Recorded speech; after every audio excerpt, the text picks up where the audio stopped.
আমাদের পাড়ার সাগর দাদা, যার গল্প শুনলে গায়ের লোম খাড়া হয়ে যায়, একদিন রাতে এক অদ্ভুত অভিজ্ঞতার মুখোমুখি হয়েছিলেন।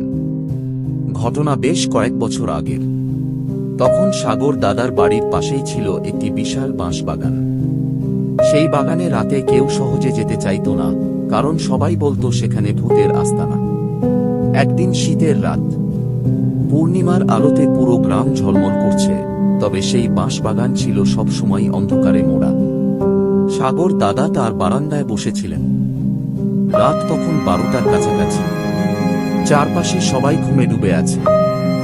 এমন সময় হঠাৎই বাঁশ বাগানের দিক থেকে একটা ভয়ানক শব্দ আসে। শব্দটা ঠিক ভূতের মতো, কিন্তু তাতে এমন একটা অদ্ভুত সুর ছিল যা আগে কখনো শোনা যায়নি। সাগর দাদা প্রথমে ভেবেছিলেন হয়তো কোনো বন্য প্রাণী, কিন্তু শব্দটা ক্রমশ বাড়তে থাকল, যেন কারো কষ্টে ভরা চিৎকার। তিনি ভয়ের ভেতরে যেতে চাইছিলেন, কিন্তু কৌতূহল তাকে আটকে রাখল।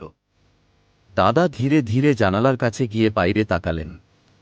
আলো আঁধারির মাঝে দেখলেন বাঁশবাগানের মধ্যে কিছু একটা নড়াচড়া করছে। প্রথমে বুঝতে পারলেন না কি।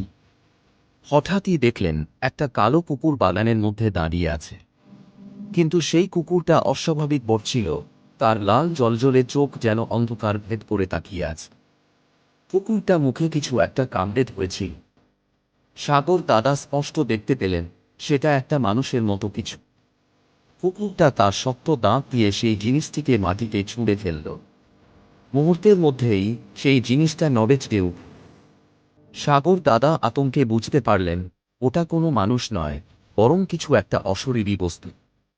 সাগর দাদা জানালা বন্ধ করতে চাইলেন, কিন্তু তার হাত পা যেন অবশ হয়ে গেল।